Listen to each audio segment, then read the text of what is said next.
Welcome to Your Yes-Filled Life. I'm your host, Brenda Winkle, educator, healer, speaker, guide, and fierce advocate for your yes. I help sensitive and successful men and women find, reclaim, and live from their full embodied yes.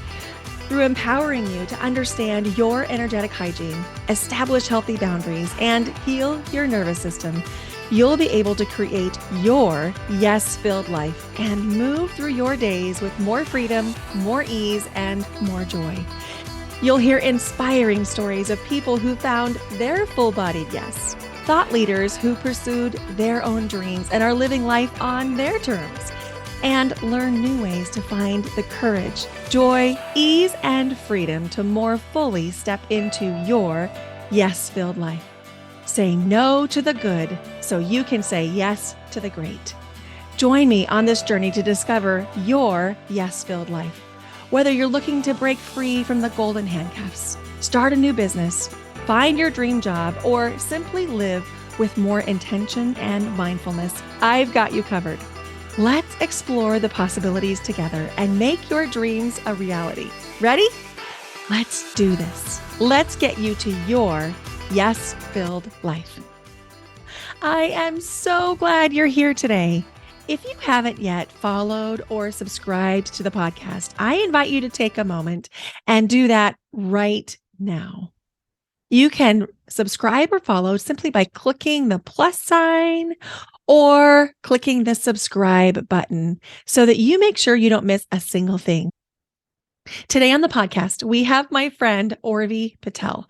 You are in for such a treat. She is articulate, brilliant, and so incredible to talk with. You are going to love every piece of this episode. At the time of our recording, I had just begun my breathwork facilitator training, and I'm so excited to tell you that I have graduated. I am now a certified trauma-informed breathwork facilitator, and I am so excited to have added this incredible healing modality to my toolkit of healing. So now I offer Reiki, theta healing meditation technique sessions, and breathwork sessions, in addition to my signature offer, which is Yes Academy, which I mentioned here in the podcast. And one of the things that I wanted to tell you that I'm just so excited about is I'm hosting a new moon breathwork session on Friday, May 19th at 4 p.m. Pacific. Now, the new moon energy is often under-celebrated. The new moon calls for us to call in what we want to see in our lives. Some people use the term manifest. And I just love the idea of calling in, inviting in the things that you really want to have more of in your life. Perhaps that means abundance, friends, peace of mind, clarity, perhaps inspiration or ideas, or maybe for you, it's new people, customers, a relationship. Whatever you desire, I invite you to join me in this new moon breathwork session. And we'll call in your heart's desires. To register, you can click on the link in the show notes, or you can go to brendawinkle.com/breathwork. Now, let's hear a little bit about Urvi. Urvi Patel is a private and group transformational leadership coach, a status quo challenger, a spirit work, and wayshower. She collaborates with women of color leaders, change makers, and entrepreneurs to expand into what's possible and maximize their potential by moving from a life lived by default to a life lived by design. Through her coaching and workshop experiences, she supports self-exploration journeys and integration, communications and executive presence, and high-performance mindset development. Urvi has led award-winning teams, advised foreign diplomats and C-suite executives, driven impactful community-changing projects, and helped raise tens of millions of dollars in public and private support for equity and access-driven missions. Through this extensive experience, Urvi brings a passion for and a unique perspective to personal power in creating social impact. As a coach, advisor, and speaker, Urvi engages national and international audiences through inspiring and empowering talks, workshops, and team experiences with this message: your inner world is a source of all the change in your outer world. Let's dive into this conversation with the beautiful, talented, brilliant Urvi Patel. Oh, good morning. I'm so excited to see you today, Urvi. Hi, I'm so excited to be here with you, Brenda, as always. Oh my Your goodness. presence. Your So good. presence. Your So good. presence. You just show up and it's magic. And I'm looking at you and your beautiful office space and how grounded and centered you are. It's such a gift. Thank you. Thank you for noticing that. And it's been intentional, but it's also like lovely to sit in it and be with it. I bet. I bet. I'm in transition right now. I'm getting ready to sell my house. And so my garage is very chaotic, but my home looks great. But a lot of the things that make me feel grounded are put Yeah. away. So I'm really appreciative of the space that you're in. Thank you. You're Awesome. welcome. So you and I met in Boca Raton at a Yes. retreat, and just magic has Yeah. happened since then.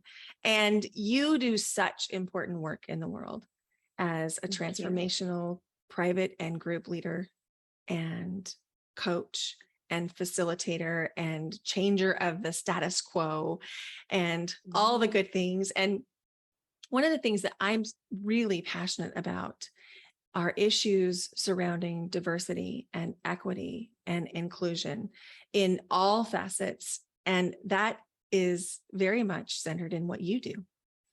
Could you tell us a Absolutely. little bit about what you do? Yeah, so I think you characterized it beautifully, both professionally and personally.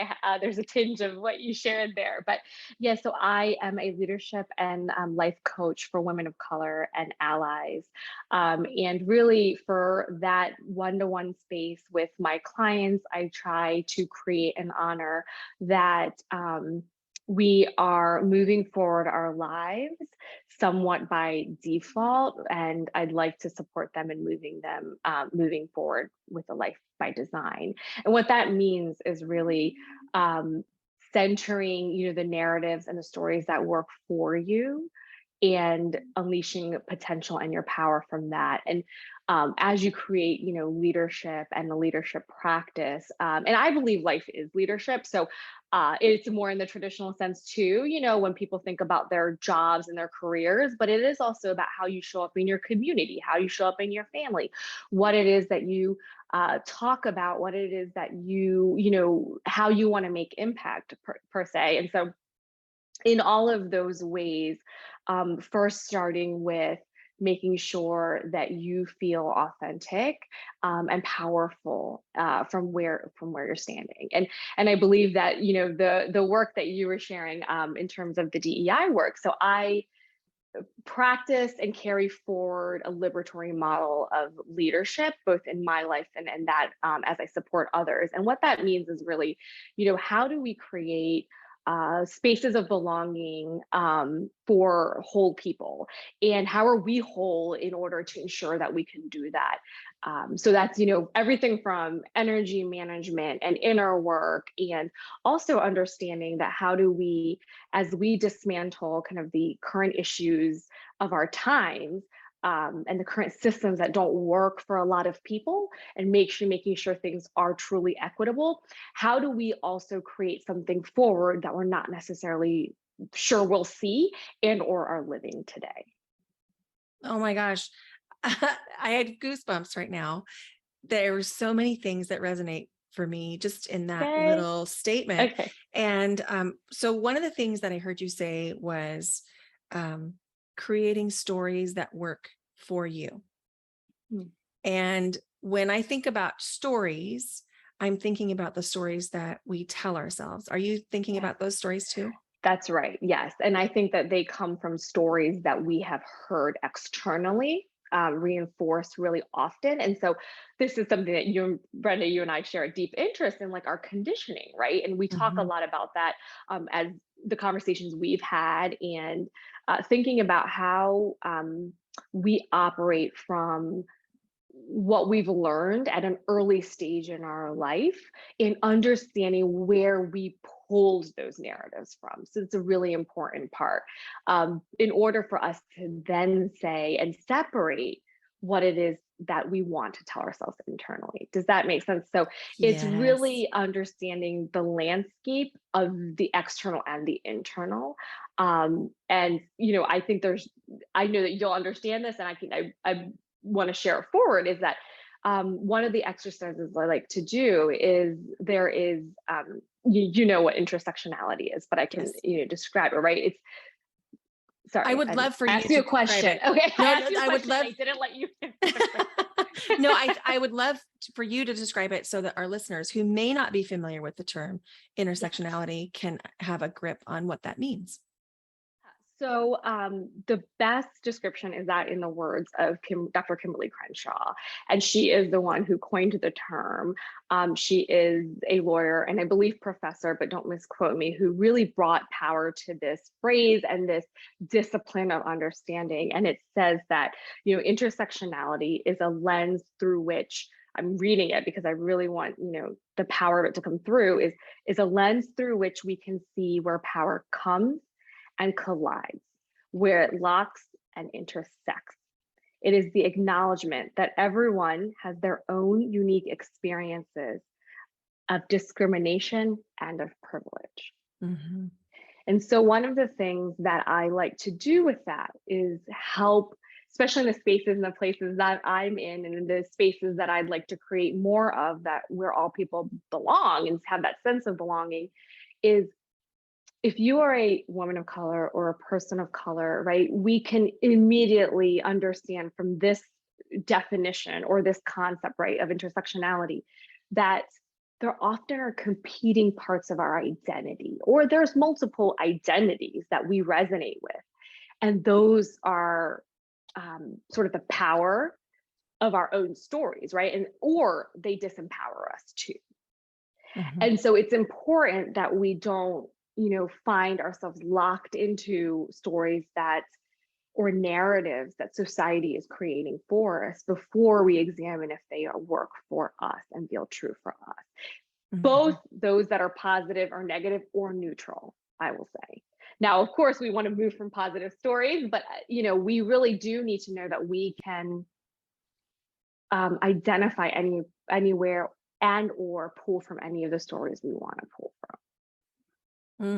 I love this. It's so good and so important because when you're talking about different identities and different ways in which everyone faces discrimination and everyone experiences privilege, it really opens up the conversation in a way that feels palatable for people who might be scared to have difficult conversations around what it means to be privileged and what it means to experience discrimination.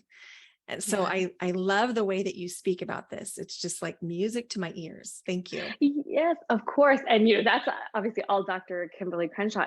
But I think where, like you said, it's even the BIPOC community. Like one of the things that I love to discuss is that we have both a series of disadvantages or oppression or discrimination occurring, and yet we also have privilege. Mm-hmm.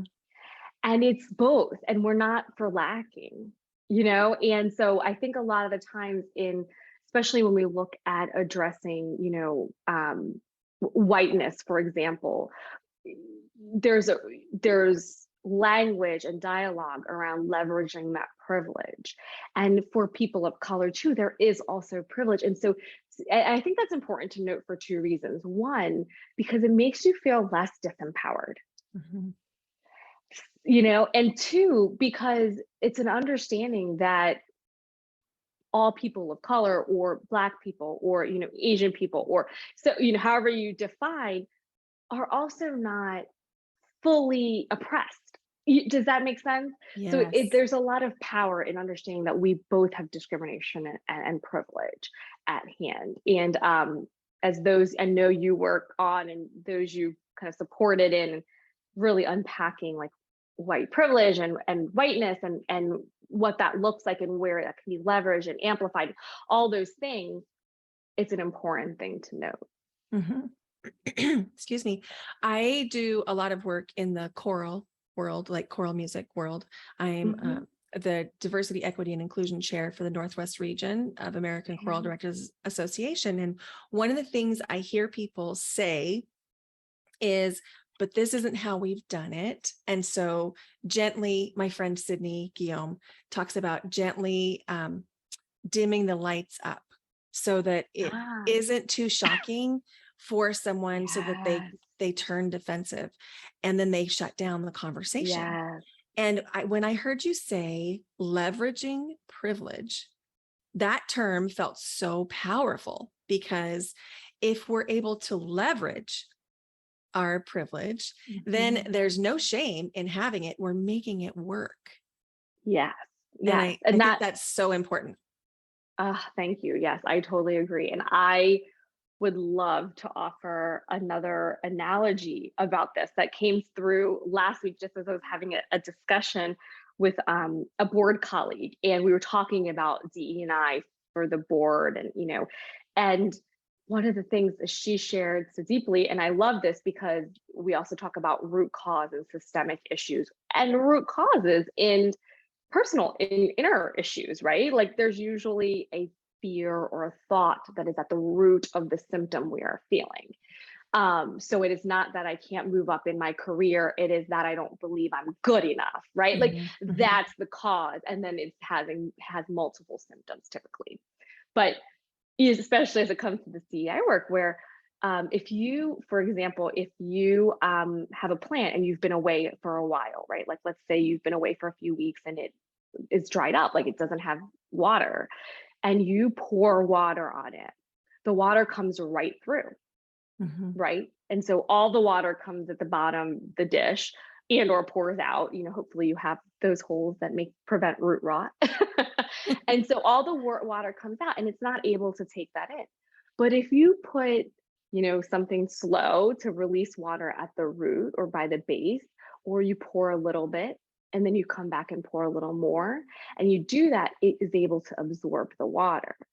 So Mm, that's exactly like this dim the light thing, right? Because it's like if you we don't need I don't think that the reckoning of our time is a switch.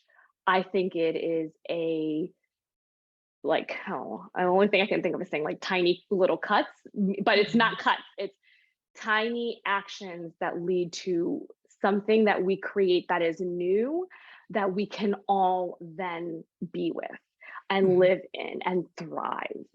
Yes. And that's the difference between us trying to find solutions without understanding. Mm. Oh my gosh. It's another time that I just got like the full body chills.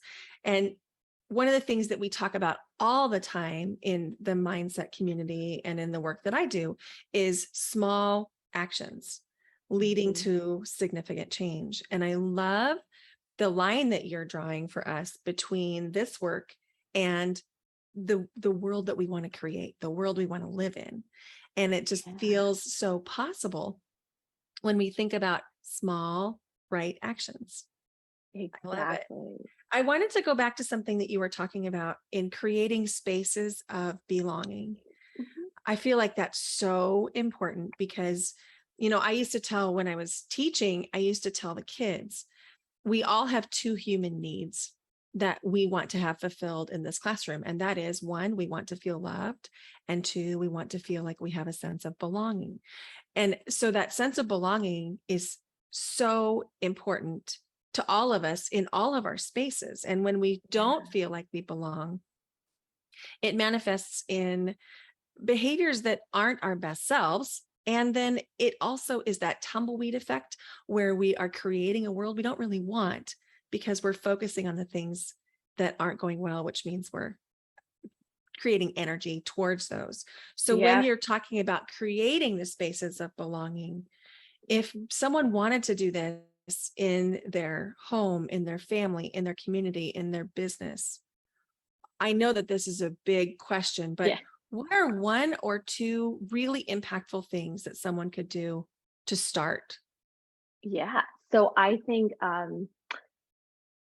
this I'm going to put aside the space you're creating it for a second. I'll put that aside because really where that starts is exactly what you said. So I'll make this like super crisp where it's your ability to create a space of belonging for others or co-create a space of belonging with others is dependent on your ability to create it for yourself within yourself.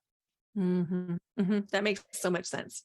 Right. So it's kind of what you said, where it's like in the mindset we're like really working on our, but that's that's like the way forward. The way Mhm, forward is deep acceptance for self, for yourself, and deep operation from a place of authenticity and love for yourself that can then reflect that and model that for others, because only then can you hold that truly mhm, for other people.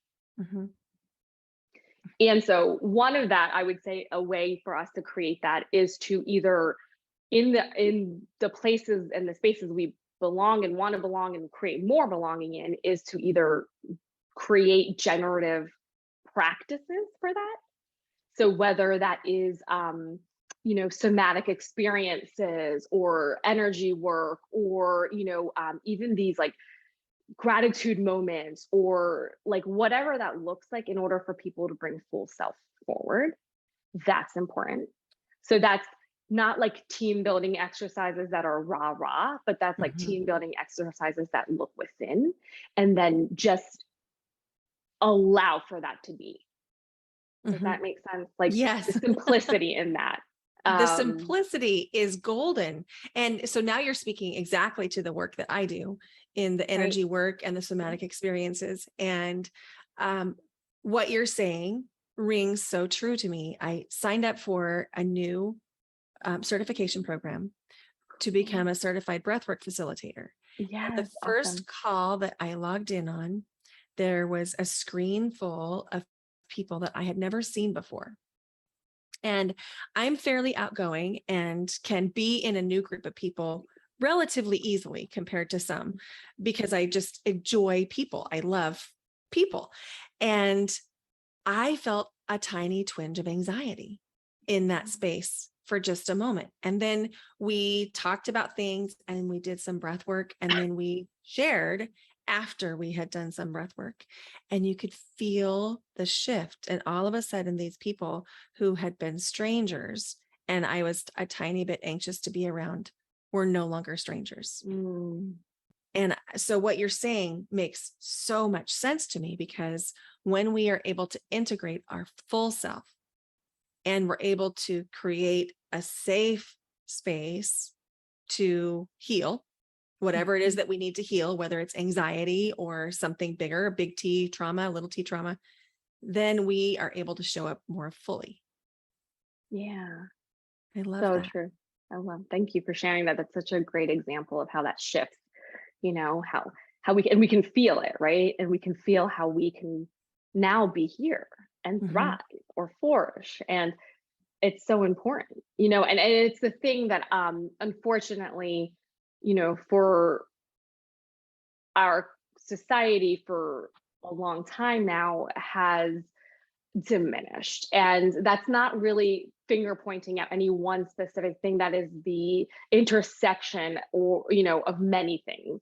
But because of that, we have been rooted in, when you hear it called like America's individualistic or America's, but like it's rooted in so many things. Kind of take your mark for the day that you want to think about it and assess it, but it could be capitalism, it could be patriarchy, it could be white and all of that. But that's just because there hasn't been a balance. And as we create more balance, this so well, like through the masculine and feminine energy, again, as we come into more balance within ourselves, we our spaces are more balanced just Mhm. naturally. Because like Mhm. we've talked about, it's like if you come in and somebody's like really like not in a good mood and the energy's down and your energy matches and it goes Mhm. down. And if you're in a place where you're feeling kind of fraught before you walk into a space, but everything's cool and calm, you're like, oh my God, I'm so grounded. Like, because we react to that as people, but we can also create that forward Yes. Yes, absolutely. where there's And intentionality. there's intentionality and responsibility. Like we Yeah. are responsible for whatever energy we walk into the room with. Yeah. Oh, so good. Right. I love that. The responsibility to it is so important as well. And then I know you asked for another way, so I'll kind of bring this home, in the more of the maybe team or business sense or corporate sense. There is an important aspect of not just having values, but really having values driven decision making, values driven execution. And that is really generative in terms of creating spaces of belonging. And what that looks like is not that we put values on the wall, but that we are using them. So I always say values are verbs or phrases Yes. in action, and that's the best way to then engender like a space where everyone knows what they're walking into and everyone knows how to use it. So like shared by all and followed by all is critical to like actual success. And then people feeling like they can bring themselves into that and do it, right? So I don't know about you, but I'm sure this is true for you and probably many of the folks listening or where it's like we can easily think about the places that we have been. Let's just stick to like work experience and corporate settings or, whatever it is, even if it's just your office settings. We can recall when we heard values on our way in, and man, was it so different while we were Mhm. living it. And, or hopefully at this, I had this experience at a place that I worked at where it was beautifully articulated. It was a part of every process. It was a part of every experience that we had. It was always at the root. And if you didn't agree with something, there was a learning around it. Mhm. And Mhm. there was how do we make this work? And how can you see, right? And so that development was super supportive in me feeling like I could show up with my whole self and belong there. Right. Because you're able to live with integrity. And that's really what you're Exactly. talking about when the values have to be more than just something on the wall. They have to be part of the process. Right. It's so Exactly. important. And, I want to really tease out how many times you have talked about being able to be your full self. When we are clear about what we value and we live within those values, we are safe to show up. And Exactly. when the values are a little bit watery and they are flexible, depending on who is talking, we start to develop a sense of unsafety. And in the time of this great resignation, which is happening Yeah. all over the country, it occurs to me that one of the causes of that, of course, it's more complicated than any one cause, but one cause could be a lack of integrity in workspaces where the values on the wall don't match the values in the place. And so I I think that's important to think about.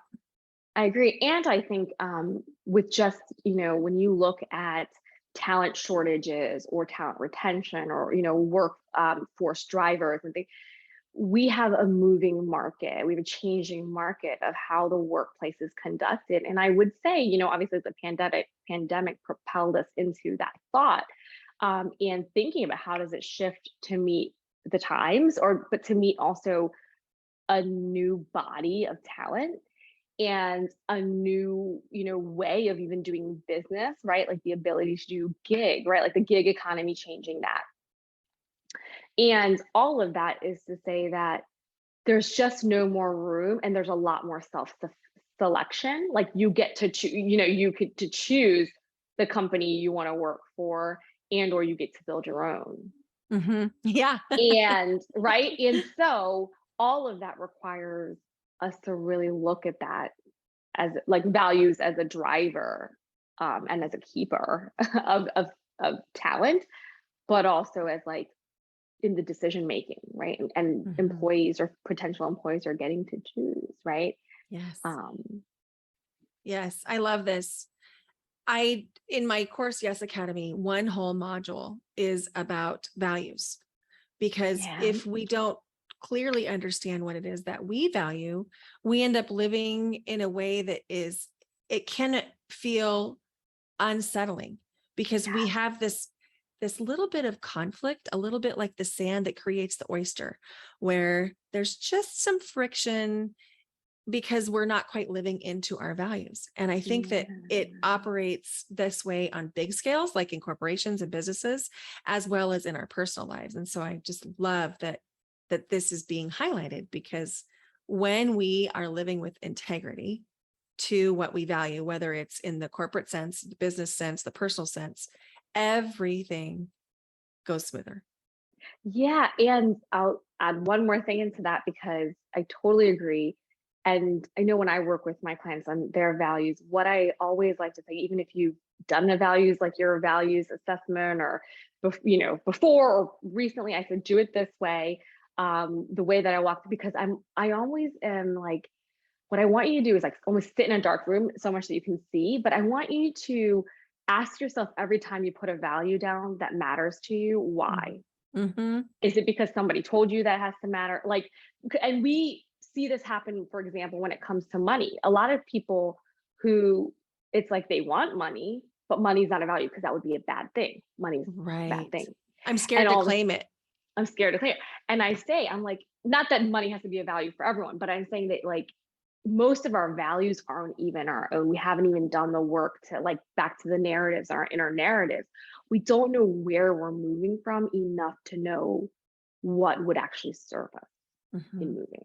Oh, I And love then what this. you would say, have that alignment and not have so much friction and not have all these symptoms of like, this isn't going well, this isn't working, this isn't going well, this isn't working, right? Because we haven't given ourselves that space to say like, oh, well, actually, like, and I'm not being a values judge, right? Like, there are people, there are companies whose values are profit, and that is it. And let me tell you, they are crushing it with their profit because that's their value. Right. And it's And they clear.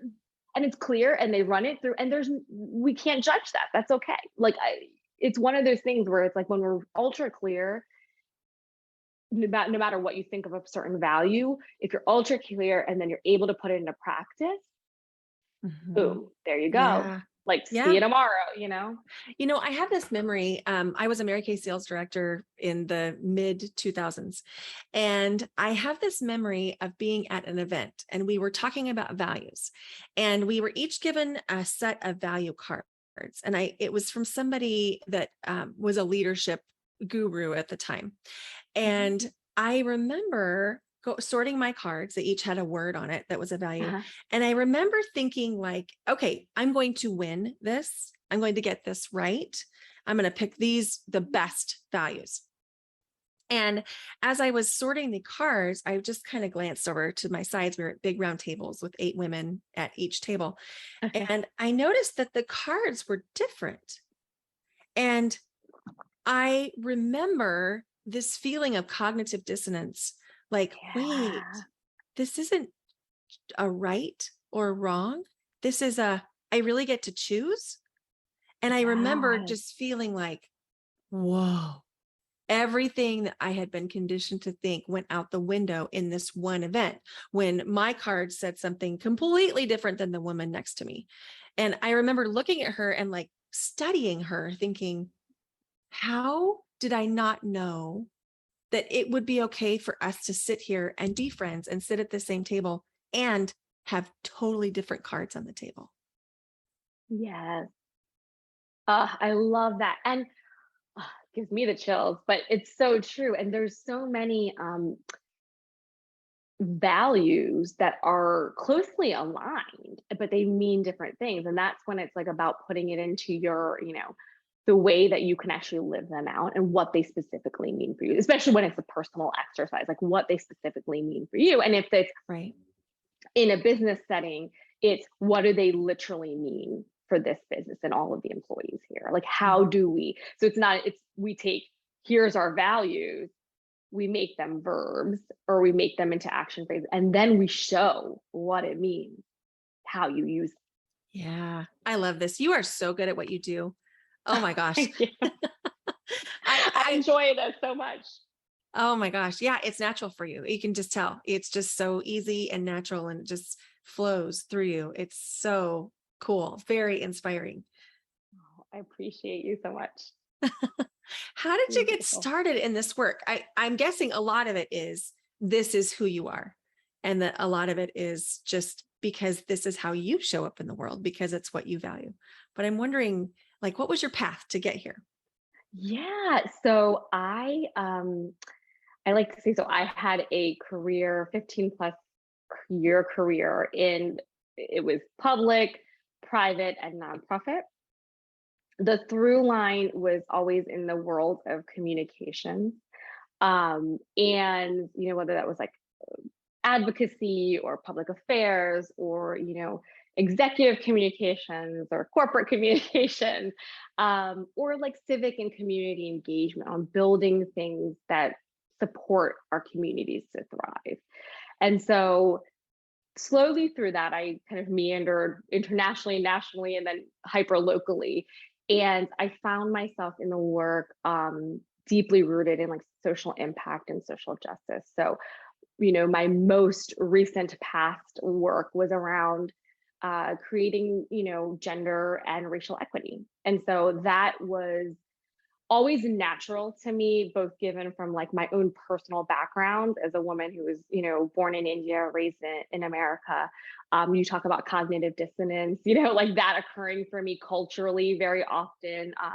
Me using things like assimilation mode to really belong and create that belonging, only to learn that it didn't actually serve me. And that unfortunately, happened in the past decade. But for so long trying to fit in, now trying to not, is like very polar experience. But all of that, working in that social impact, social justice space, what I started to see come to fore was that I loved all these mass strategies. I loved the advocacy of policy change and systemic change in that way.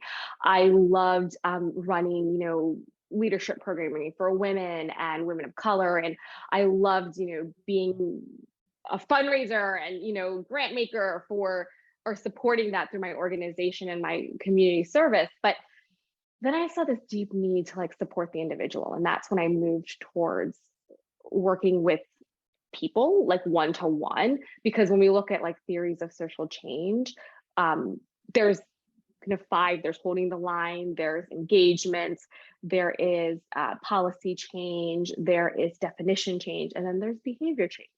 And so I really thought, okay, how do people behave differently when they see themselves differently? And there's a ripple effect there. So that's kind of where I'm focused now. And that's why I'm in this work and, loving it. But that's what's brought me to it. Oh my gosh, this is amazing. It's so good. This seems like a great opportunity to talk about a free gift you have for Waves of Joy listeners, because Yes. you have something that's a free guide that is accessible. You want to tell us about that? Yes. So it is called Micro Shifts for Macro Change. So 3 practices to develop that help you stand with social change. And I put it out as sort of my like love to the movement of the work that it takes for us to really create spaces of belonging, as we've talked about here, to look at where we drive from. So either their values or, just how do we do it in small acts? How do we make it approachable and tenable instead of making it feel like it's something that I can't do or that I don't already do regularly. So it's a little guide that walks you through 3, exercises that can also stem into practices that you can build. That's amazing. And I'll put the link in the show notes. So be sure Yeah, to check the show notes for that link where you can sign up for that and get that from Urvi. I Um, appreciate it. oh my gosh. So one of the things that you said um, was being in assimilation mode. Mhm. And I have talked about this at length with a lot of my friends that are women of color. Yeah. And the assimilation mode can be so destructive and also a coping mechanism. Mhm. And I think that there maybe needs to be a little conversation around that, just so that people Yeah. who may not know what assimilation is in this context could just get a little taste. Would that be okay? Yes, absolutely. So what I how I define it or how it occurred for me is really, I obviously moved to America through the lens of my parents who really came here for opportunity, right? Wanting to, and me wanting to honor that was an experience of it in and of itself, right? And so honoring those sacrifices. And so you have this I had a dual cultural element. So one of the questions I think it's funny that always brings us forward to me, describes it, where it's like people say, well, what's your native language? And I'm like, well, I have two, English Mm, and Gujarati, because I was bilingual from the start, right? And so I don't have I haven't studied like how you learn language to in depth, but it's not one of those things that when you do learn a new language, you're almost translating. Like that doesn't occur for me because I just knew both of them. They were both mhm, practice and live for me, right? So those are like cultural things. And so when you're growing up, you see what's happening in the dominant culture. mhm, And you also have another part of your culture. And this can be happening for anyone, but for me, it was very much related to my Indian culture and then how I succeed in America, like how I make a footprint, how I make impact, how I have quote unquote made it. mhm. And that looked, as I deconstructed it, I understood it better. But that for me looked like a very living in a box of what I call like white patriarchal Mhm, notions, right? Like I had mhm. this title, I had this fancy job, I had this, fancy thing. And there's nothing wrong with that. Like I don't think that's not for people. And I think that there's great value in that for people. But the question is had I defined my success for myself? Mhm. That's what I had never done I before. love that. And again, it comes back to that inner work. Yes, exactly. And right. And like wanting to know what is an integrity with the life that I'm supposed to be living. Like, what's the purpose? Like, not to get into another realm here, but when we ask that question of purpose, like everyone's purpose is to have abundance. That doesn't have to be a lot of money. Like abundance Mhm. comes through so many sources. And so what can that do? You have an abundance of impact? Do you have abundance of like joy? Do you have and you can have abundance of all of it, right? Like it's not Right. also like mutually exclusive, but it's what is the way that you want to sing your soul song. And that's what we need to find. And when you're in assimilation mode, it's governed by the dominant culture. So it's not something that you get a lot of time to listen to. Mhm. Right. And not a lot of opportunity unless you take the opportunity to think about it and really land on what that means for you. I would Right. And guess. exactly. And a prime example of that is you've probably heard of code switching, right? Yes. So Mhm. a lot of BIPOC, the community experiences what is known as code switching, which is like a change of language or expression or behavior or even dress or to fit in somewhere and to mitigate discrimination Mhm. or to maximize opportunity. And so part of assimilation is that too, right? Is to diminish the need to code switch because code switching requires a lot of someone internally to move back and through their I would say, how would I describe it, as your cultural narratives and what you want to show up and bring to a space versus just feeling like I could just show up and do whatever I wanted Yes. today. Yes. So It's there's a lot of bandwidth navigation, too. right? Exactly. So that capacity becomes fraught and it's overwhelmed. And so that's I just offer that as like, so when you see someone who may have um multiple identities, or when we go back to like thinking about intersectionality, they may be moving through a lot internally to show up as they are in front of you. Mhm. Mhm. And so that's something that, again, like we said shared, like in assimilation mode, you're trying as much as you can not to have to do that code switching, if you will, but you Yeah. do it anyway to be accepted. Mhm. There's like that kind of happening, the duality of that, I guess. Right. And I'm sure people can relate to this.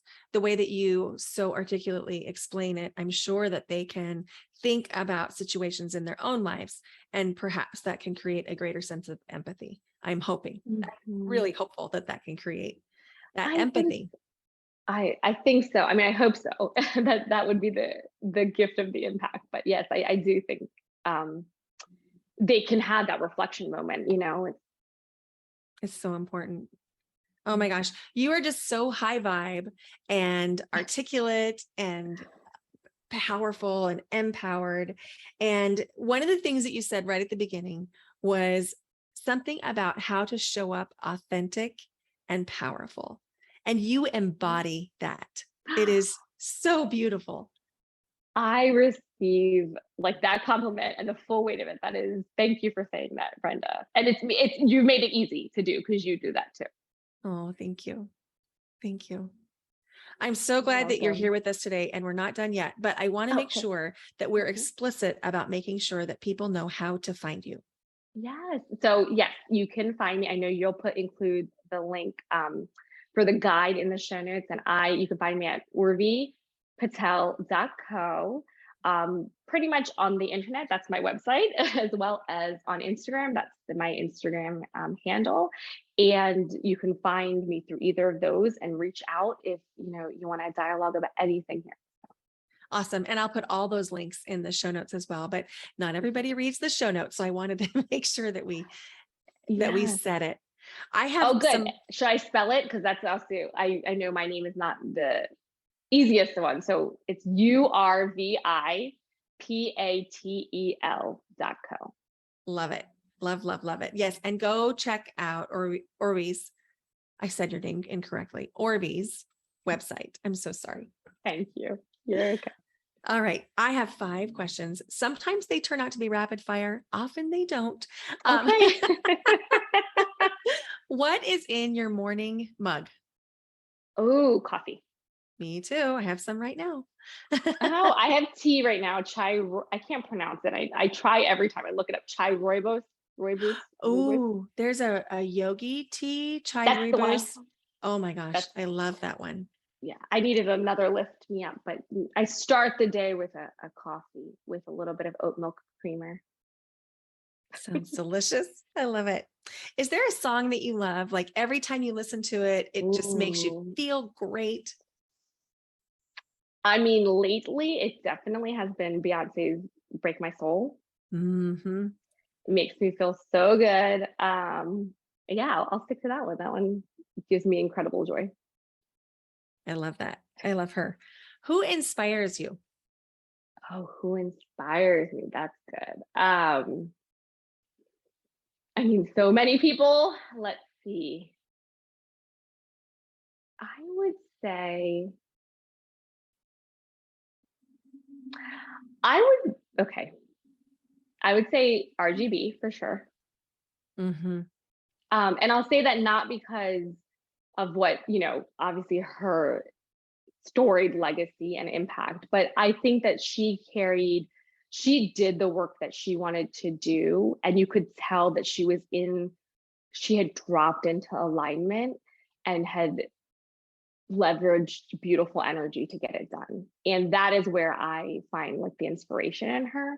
Hmm. Because I knew, when I like to say when things are snowballing in a good way and you don't know kind of how and why you're like almost in the right time and right place, it's because you're in the alignment, like you're living your joy, you're living your purpose. And you could really see that through her. And what the way she did it was like the energy, the way that she was so kind about it, the way that she thought, the way that she took pauses or took on to support her family, but that never really meant anything. Like we can make things mean things for ourselves. Hmm. And she showed how you can have all things look different and map it a different way and decide for yourself and make choices and still you can still have a powerful legacy. Oh, I love that. I love that. And I love that you highlighted she dropped into alignment and then everything flowed. And I Mhm. love the way that you described alignment as living into your joy, living into your purpose. Yeah. It's so simple. You just chase joy. Yeah, Absolutely. love that. Is there a podcast that you enjoy listening to?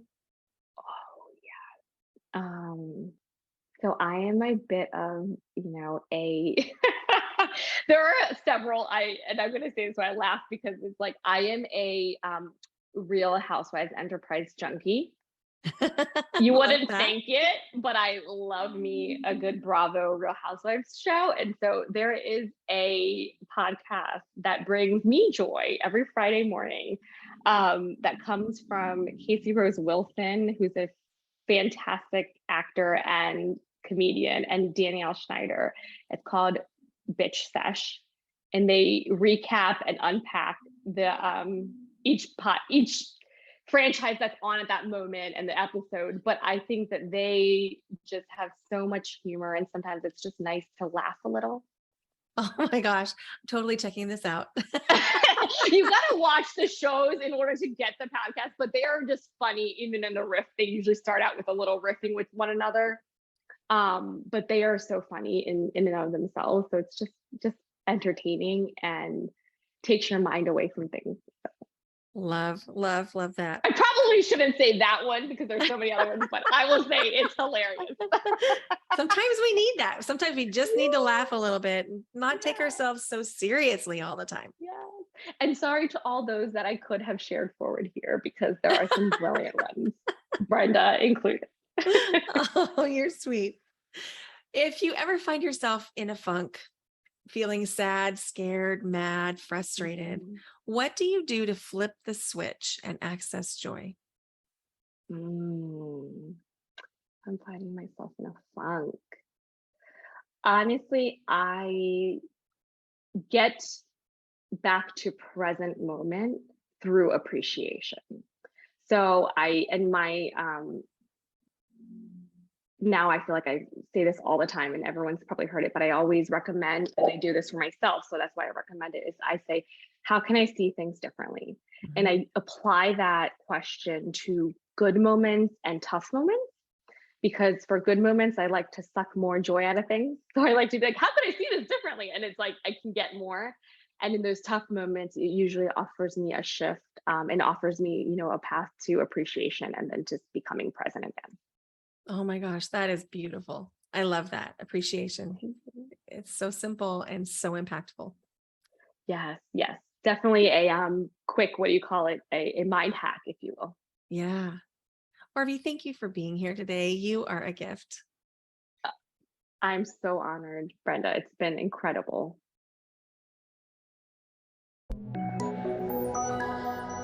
Here are the takeaways. Number one, when you're creating stories, create stories that work for you. Many times, our stories have been reinforced externally and have come as part of our conditioning. Understand where you pull those narratives from so that you can separate those narratives from the story you want to carry forward. Number two, intersectionality is a term coined by Dr. Kimberly Crenshaw. And she says, quote, intersectionality is a lens through which we can see where power comes and collides, where it locks and intersects. It's the acknowledgement that everyone has their own unique experience of discrimination and of privilege, end quote. Feeling guilty about the privilege you have isn't helpful. So there's an invitation to leverage your privilege to create the changes that you think are important to be making. Number three, when thinking about changing the status quo, it can be helpful to think of moving slowly.